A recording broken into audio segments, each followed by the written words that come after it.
ఒక పక్కనేమో ఎల్నినో ప్రభావంతో వేడెక్కుతున్న బంగాళాఖాతము, మరోవైపున వచ్చేసి అల్పపీడన ప్రభావము. ఈ రెండు ఒకేసారి జరుగుతోంది. ప్రస్తుతానికి మన బంగాళాఖాతంలో కావచ్చు, మన యొక్క చుట్టుపక్కల ఉన్న ప్రాంతాలలో కావచ్చు వర్షాలు అనేవి పడుతున్నాయి. కానీ ఆంధ్రప్రదేశ్, తెలంగాణ రాష్ట్రాల్లో అయితే వర్షాలు అనేవి తక్కువగా ఉంది.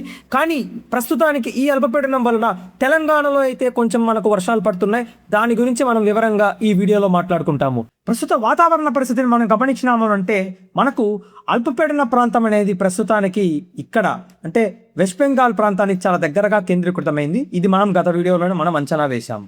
కానీ ఇప్పుడు ఈ అల్పపీడనం వచ్చేసి మెల్లగా మనకు జార్ఖండ్ వైపుగా వెళ్ళే అవకాశాలు అయితే కనిపిస్తుంది. కాబట్టి ఆయా ప్రాంతాలలో మనకు విస్తారంగా వర్షాలు పడుతున్నాయి. దాంతోపాటుగా మనకు తెలంగాణ రాష్ట్రంలోని ఉత్తర భాగాలు, తెలంగాణ రాష్ట్రంలోని పలు మధ్య భాగాలు ఇంక్లూడింగ్ హైదరాబాద్తో పాటుగా ఇప్పుడు కరెక్ట్గా 12వ తారీఖున సాయంకాలం అవుతుంది. సో సాయంకాలానికి కరెక్ట్గా మనము వర్షాలు అనేవి చూస్తున్నాము. ఈ వర్షాలు మెల్లగా మనకు కోస్తాంధ్రలోని సెంట్రల్ పార్ట్స్లోకి వెళ్ళే అవకాశాలు అయితే ఖచ్చితంగా కనిపిస్తుంది. దీని వలన ఈ ప్రాంతంలో మనకు వర్షాలు అనేవి బాగా పెరిగే సూచనలు కనిపిస్తుంది. దాంతోపాటుగా వచ్చేసి ఉత్తరాంధ్ర జిల్లాల్లో కూడా మనము అక్కడక్కడ వర్షాలు అనేవి చూస్తున్నాము. సో ఇప్పుడు ఏమంటే మనకు విశాఖపట్నానికి కొంచెం ఉత్తర భాగంలో కూడా ప్రస్తుతానికి వర్షాలు పడుతున్నాయి. దాంతోపాటుగా సెంట్రల్లో మనకు కొంచెం వర్షాలు ఉన్నాయి. అంటే రాయలసీమలో కావచ్చు, లేకపోతే దక్షిణ కోస్తాంధ్ర జిల్లాల్లో కూడా పలు భాగాల్లో అక్కడక్కడ మాత్రమే ప్రస్తుతానికి వర్షాలు నమోదవుతుంది ఈ అల్పపీడనం వలన. ఈ అల్పపీడనం వలన రాగల 24 గంటల వరకు మనము తెలంగాణ రాష్ట్రంలో ప్రత్యేకించి ఎక్కువగా వర్షాలు చూస్తాము. ఇది ఒకరిని కమెంట్స్లో అడిగారు. సో ఏమంటే ప్రతి మిర్చి ఎక్కువగా పండించే పల్నాడులోని పిడుగురాళ్ళ అంటే ఆ మొత్తం ప్రాంతంలో వచ్చేసి మీరు పూర్తిగా విస్మరిస్తున్నారు, అంటే చెప్పకుండా ఉన్నాను అని చెప్తున్నారు.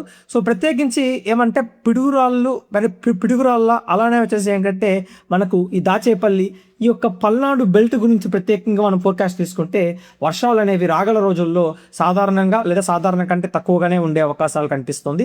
ఎందుకు అంటే మనకు కోర్ మాన్సూన్ అనేది మనకు అంత స్ట్రాంగ్గా లేదు. అలానే మన ఆంధ్ర తెలంగాణ రాష్ట్రాల మీదుగా ఎలాంటి అల్పపీడనం కానీ ఎలాంటి వాయుగుండం కానీ రాకపోవడం వలన ప్రత్యేకించి మనకు వర్షాలు అనేవి తక్కువగా ఉన్నాయి.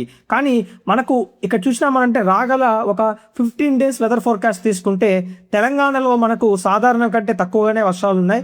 అంటే అక్కడక్కడ మాత్రమే మనం వర్షాలు చూస్తున్నాము. దాంతోపాటుగా ఆంధ్రప్రదేశ్లోని కోస్తాంధ్రలో అంటే మనకు సెంట్రల్ ఏపీలో కొన్ని ప్రాంతాలకు మాత్రమే వర్షాలు పరిమితం అవుతుంది. కాబట్టి ఎక్కువగా మనకు వర్షాలు ఉండవు. కాబట్టి దాచేపల్లి కానీ లేకపోతే పల్నాడు ప్రాంతంలో మాత్రం తక్కువగా వర్షాలు ఉండే అవకాశాలు అయితే ఖచ్చితంగా కనిపిస్తుంది. ఎందుకంటే మనకు వర్షాలు అనేవి ప్రత్యేకించి మనకు కోస్తాంధ్రలో కావచ్చు, దక్షిణ ఆంధ్రప్రదేశ్లో కావచ్చు, రాయలసీమలో కావచ్చు అన్నిటిలో మనకు సాధారణ కంటే తక్కువగా ఉంది. పల్నాడులో కూడా అలాంటి పరిస్థితి కొనసాగే అవకాశాలు అయితే కనిపిస్తుంది.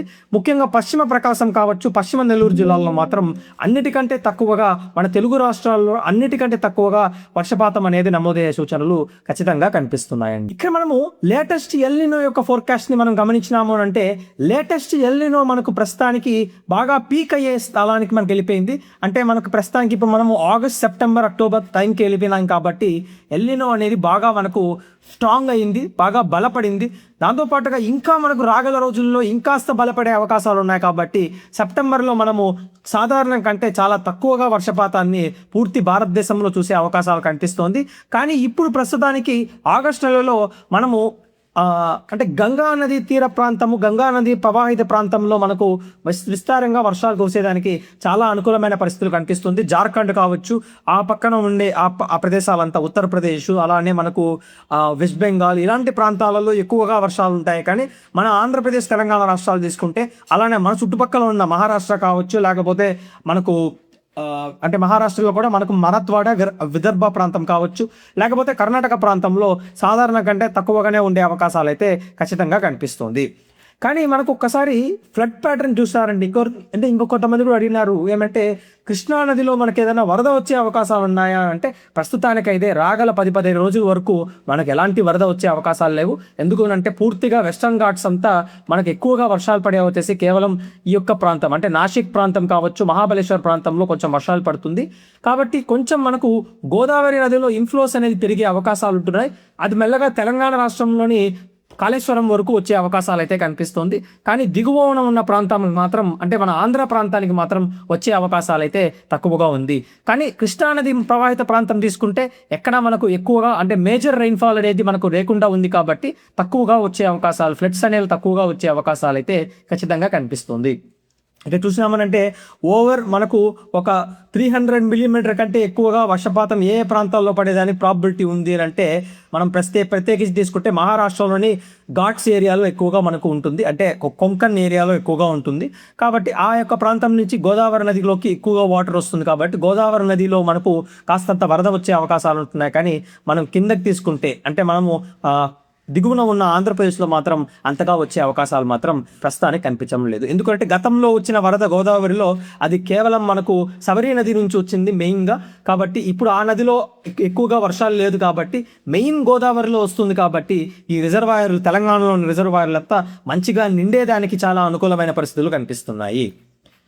ఇప్పుడు మనము రాగల 24 గంటల యొక్క వాతావరణ పరిస్థితిని, అలానే రాగల 2 రోజుల యొక్క వాతావరణ పరిస్థితిని చూద్దాము. అంటే ప్రస్తుతానికి మనకు అల్పపీడన ప్రాంతం వచ్చేసి అంటే బెంగాల్ ప్రాంతం మీదుగా మనకు కొనసాగుతుంది. ఈ బెంగాల్ ప్రాంతం మీదుగా కొనసాగుతున్న అల్పపీడనం వచ్చేసి మెల్లగా మనకు ఉత్తర వాయువ్య దిశగా కదిలి మనకు ఉత్తరప్రదేశ్ ప్రాంతం మీదుగా వెళ్ళే అవకాశాలు అయితే ఉంటున్నాయి. దీని వలన ప్రత్యేకించి ఋతుపవనాలు వచ్చేసి బలపడే సూచనలు, అంటే ఋతుపవనాలు బాగా స్ట్రాంగ్ అయ్యే సూచనలు ప్రస్తుతానికి బాగా గట్టిగా కనిపిస్తుంది. దీని వలన మనకు వర్షాలు ఏ విధంగా ఉంటుంది, ఏ ప్రాంతంలో మనకి ఎక్కువగా వర్షాలు పడే అవకాశాలు ఉంటున్నాయి అన్న దాని గురించి చూసినాము అంటే కేవలం మనకు మధ్య భారతదేశంలో మాత్రమే ఎక్కువగా వర్షాలు ఉంటున్నాయి. కానీ దిగువన ఉన్న మన ఆంధ్ర, తెలంగాణ రాష్ట్రాల్లో అయితే పాసింగ్ షవర్స్ అంటే సాయంకాలం, రాత్రి, అలానే అర్ధరాత్రి సమయాలకు మాత్రమే వర్షాలు పరిమితమయ్యే సూచనలు కనిపిస్తుంది. ఈ రోజు తెల్లవారుజామున తీసుకుంటే మనకు గోదావరి జిల్లాల్లో కూడా అక్కడక్కడ వర్షాలు పడ్డాయి. అలానే తెలంగాణ రాష్ట్రంలో కూడా వర్షాలు అనేవి ఆల్రెడీ మనకు స్టార్ట్ అయిపోయింది ఈరోజు మనం అనుకున్నట్లుగానే. అలానే రాత్రి సమయానికి వెళ్ళేసరికి కాస్త ఇంటెన్సిఫై అవుతుంది. రేపు తెల్లవారుజామునకి మళ్ళీ మనకు ఉభయ గోదావరి కావచ్చు, కొంచెం మనకు సెంట్రల్ ఏపీలో కొన్ని వర్షాలు పడే అవకాశాలు అయితే ఖచ్చితంగా కనిపిస్తుంది. దాంతోపాటుగా ఒక్కసారి మనము రాగల 24 గంటల యొక్క వాతావరణ పరిస్థితికి వెళ్తాం. అంటే ఫ్రైడే 14వ తారీఖున తెల్లవారుజామున వరకు ఉన్న వర్షపాతాన్ని మనం ఒక్కసారి గమనించినామంటే ప్రత్యేకించి 13 నుంచి 14 తెల్లవారుజామున వరకు ఒక్కసారి మనం గమనించినాము అంటే హైదరాబాద్ నగర పరిసర ప్రాంతాల్లో మనకు అక్కడక్కడ మాత్రమే వర్షాలు పడే అవకాశాలు అయితే కనిపిస్తుంది. సాయంకాలం, రాత్రి సమయాలలో మాత్రం ఖచ్చితంగా హైదరాబాద్ నగరంలో అయితే వర్షాలు ఉంటుంది. దాంతోపాటుగా వచ్చేసి మహబూబ్ నగర్ కావచ్చు, అలానే జోగులాంబ గద్వాల్ జిల్లా కావచ్చు, నారాయణపేట కావచ్చు, దాంతోపాటుగా వికారాబాద్ జిల్లాతో పాటుగా సంగారెడ్డి, మెదక్ జిల్లాల్లో మాత్రం మనము విస్తారంగా వర్షాలు అనేవి చూసే అవకాశాలు అయితే ఖచ్చితంగా కనిపిస్తుంది. అలానే సాయంకాలం, రాత్రి, అర్ధరాత్రి సమయానికి వెళ్ళేసరికి తూర్పు తెలంగాణ జిల్లాల్లో కూడా అంటే ఖమ్మం, సూర్యాపేట, దాంతోపాటుగా భద్రాద్రి కొత్తగూడెం జిల్లాల్లో కూడా అక్కడక్కడ మనం వర్షాలు చూసే అవకాశాలు ఖచ్చితంగా కనిపిస్తుంది. అలానే ఉత్తర తెలంగాణ జిల్లాలో ఆదిలాబాద్, కుమరంభీం, ఆసిఫాబాద్ జిల్లా, దాంతోపాటుగా పెద్దపల్లి, మంచిర్యాల, దాంతోపాటుగా మనకు మహబూబాబాద్ జిల్లాతో పాటుగా భద్రాద్రి కొత్తగూడెం జిల్లాల్లో మాత్రం సాయంకాలం, రాత్రి సమయాలలో మాత్రం వర్షాలు పడే అవకాశాలు రాగల 24 గంటల్లో ప్రత్యేకించి 13వ తారీఖున కనిపిస్తున్నది. ఇప్పుడు మనం ఆంధ్ర విషయానికి వద్దాం. ఆంధ్రలో మనకు ఉత్తరాంధ్ర జిల్లాల్లో అయితే సాయంకాలం సమయం లేదా లేట్ ఆఫ్టర్నూన్ అంటే మధ్యాహ్న సమయంలోని 2వ భాగంలో మనము వర్షాలు చూసే అవకాశాలు ఖచ్చితంగా కనిపిస్తుంది. అలానే వచ్చేసి మనకు అంటే విశాఖపట్నం, విజయనగరం, శ్రీకాకుళం, పార్వతీపురం, మన్యం, అల్లూరి సీతారామరాజు జిల్లాల్లో అక్కడక్కడ మాత్రమే ఉంటుంది. అలానే గోదావరి జిల్లాల్లో కూడా మనకు అక్కడక్కడ మాత్రమే మనం వర్షాలు చూస్తాము. అది కూడా తెల్లవారుజామున మాత్రం అంటే 13వ తారీఖున తెల్లవారుజామున కొన్ని చోట్లలో వర్షాలు పడే అవకాశాలు ప్రత్యేకించి బిఆర్ అంబేద్కర్ కోనసీమ జిల్లాల్లో అయితే మనకు ఉండే అవకాశాలు ఉంటున్నాయి. ఎన్టీఆర్ జిల్లాతో పాటుగా గుంటూరు, బాపట్ల, అలానే మనకు కృష్ణా జిల్లాల్లో మాత్రం చెల్లాచెదురుగా మాత్రమే వర్షాలు ఉంటుంది. ఈ మొత్తం ప్రాంతంలో చెల్లాచెదురుగా మాత్రమే వర్షాలు ఉంటుంది. ఇప్పుడు మనం రాయలసీమ, దక్షిణ ఆంధ్రప్రదేశ్కి వచ్చినాము అంటే కర్నూలు, నంద్యాల జిల్లాల్లో మాత్రం మనము సాయంకాలం, రాత్రి సమయాలలో అక్కడక్కడ మాత్రమే వర్షాలు చూస్తాము. దాంతోపాటుగా వచ్చేసి చిత్తూరు, తిరుపతి, నెల్లూరు జిల్లాల్లో మాత్రం పలు భాగాల్లో మాత్రమే సాయంకాలం, రాత్రి సమయాలలో వర్షాలు చూస్తాము. అనంతపురం జిల్లాలో అయితే చాలా తక్కువ చోట్లలో మాత్రమే మనం వర్షాలు చూస్తాం. అనంతపురం, సత్యసాయి, కడప, అలానే అన్నమయ్య జిల్లాల్లో మాత్రం చాలా తక్కువ చోట్లకు మాత్రమే వర్షాలు చూస్తాం. ప్రకాశం జిల్లాలో మాత్రం అసలు వర్షాలనే చూసే అవకాశాలు చాలా తక్కువగా కనిపిస్తున్నాయి. అంటే 13వ తారీఖున మనకి ఈ విధంగా వాతావరణ పరిస్థితి ఉంది. ఇక్కడ చిన్న కరెక్షన్, ఇక్కడ 12 అని పెట్టారు కానీ 13వ తారీఖున. ఇక్కడ 13 పెట్టాను, కానీ 14వ తారీఖున. ఇది చిన్న కరెక్షన్ మాత్రమే. సో ఇక్కడ మనకు 14వ తారీఖున మళ్ళీ మనకు వర్షాలు పెరిగే అవకాశాలు ఉంటున్నాయి. ఎందుకంటే అల్పపీడనం భూభాగంలోకి వచ్చి నైరుతి దిశగా కాస్తంత కదులుతుంది కాబట్టి కొంచెం ఇంపాక్ట్ మనకు తెలుగు రాష్ట్రాల మీదుగా ఉండే అవకాశాలు ఉంటున్నాయి.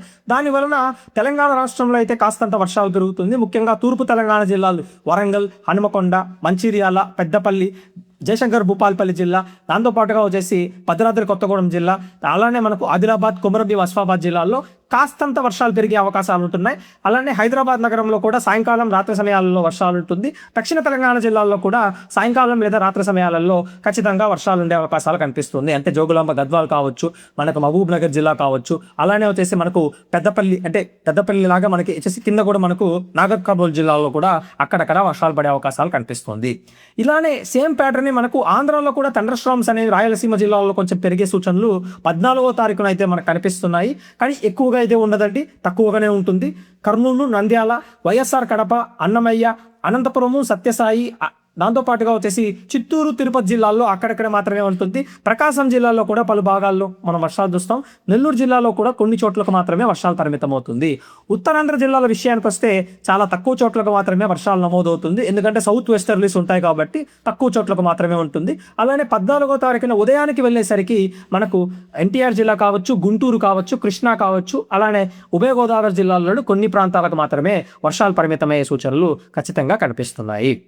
ఇప్పుడు మనము ఓవరాల్గా రైతులకు కావాల్సిన సమాచారాన్ని ఒకసారి మనం గమనించినాము అంటే రాగల 24 గంటల్లో అయితే అక్కడక్కడ మాత్రమే వర్షాలు ఉంటుంది కాబట్టి అంతగా మనం చర్యలు చేపట్టాల్సిన అవసరం అయితే లేదు.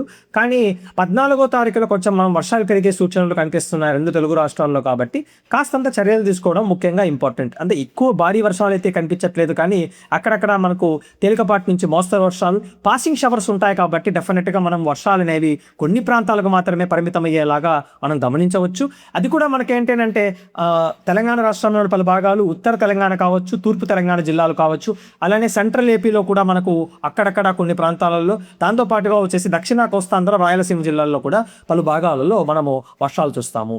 కానీ మనం ఒక్కసారి గమనించాల్సిన విషయం ఏంటంటే ఎల్ నినో యొక్క ప్రభావం వచ్చేసి కొన్ని ప్రాంతాల మీదుగానే ఉంది, కొన్ని ప్రాంతాల మీదుగా లేదు అని చెప్తున్నారు. కానీ ఒక్కటి మాత్రం గుర్తుపెట్టుకోవాల్సిన విషయం ఏంటంటే ఓవరాల్గా మనం తీసుకుంటే 4 నెలల వ్యవధిలో మనం తీసుకుంటే మొత్తం కంట్రీ తీసుకుంటే ఖచ్చితంగా డెఫిసిట్ రైన్ఫాలే ఉంటుంది. ఎందుకంటే ఆంధ్ర తెలంగాణలో మనకు వర్షాలు అనేవి చాలా తక్కువగా పడుతున్నాయి. అలానే మన పక్కనున్న కర్ణాటకలో కూడా చాలా తక్కువగానే ఉంది. కింద తమిళనాడు, కేరళలో కూడా మనకు కేరళలో మన్న పడ్డాయి, కానీ అది కూడా చాలా తక్కువగానే ఉంది, చాలా రేర్ ఈవెంట్గానే కనిపిస్తుంది. ఒక్క మహారాష్ట్ర ఒక్కటి కొంచెం మనకు నార్మల్గా కొనసాగుతుంది. మిగిలిన సెంట్రల్ ఇండియాలో కూడా కొన్ని ప్రాంతాలలో వచ్చేసి చాలా తీవ్రమైన డ్రాట్ అనేది ప్రస్తుతానికైతే కొనసాగుతుంది. సో ఓవరాల్గా ఎల్ నినో యొక్క ప్రభావం అనేది ఆల్రెడీ మన పైన ఉంది. అలానే మనం తీసుకుంటే గత 4-5 ఏళ్ళగా మనం మంచి వర్షాలను అయితే చూస్తూ వచ్చాము. ముఖ్యంగా 2020 నుంచి ప్రారంభించి మనకు 2026 అంటే 2025 లాస్ట్ ఇయర్ వరకు ఒక 6-7 ఏళ్ళగా మనము మంచి వర్షాలను అయితే చూస్తూ వచ్చాం. కానీ ఇప్పుడు కొంచెం ప్యాటర్న్ అనేది మనకు మారింది కాబట్టి 2023లో కూడా మనము కొంచెం ఎలినా ప్రభావం చూసినందువల్ల సెప్టెంబర్ నెలలో చాలా తక్కువగా వర్షాలు పడ్డాయి. మనకంతా బాగా గుర్తుపెట్టుకోవాల్సిన సంవత్సరం అది. అలానే ఈ సంవత్సరంలో కూడా ఏమంటే పూర్తి స్థాయిలో 4 నెలల్లో మనకి అంటే ఎల్ నినో మాత్రమే ఉంది కాబట్టి వర్షాలు అనేవి కొంచెం తక్కువగా పడుతున్నాయి. అది కూడా ఐసోలేటెడ్గా ఉంది. మనం ఏ విధంగా అయితే చెప్తున్నామో ఆ విధంగా అయితే మనకు వర్షాలు అయితే పడుతున్నాయి. కానీ ఈ వర్షాలలో ఎక్కువ అవ్వడము అనేది మనం కేవలం గమనించాల్సిన విషయం. ఎందుకంటే రాగల రోజుల్లో మనం తక్కువగా కనిపిస్తున్నా కానీ ఏదైనా అల్పపీడనంలో ట్రాక్స్ మారినా కానీ మనకు వర్షాలు అనేవి తెలుగు స్టేట్స్ వైపుగా వచ్చే అవకాశాలు ఖచ్చితంగా కనిపిస్తుందండి. ఇది అండి ఇవాళకి పూర్తి స్థాయిలో వాతావరణ update. Thanks for watching this video అండి.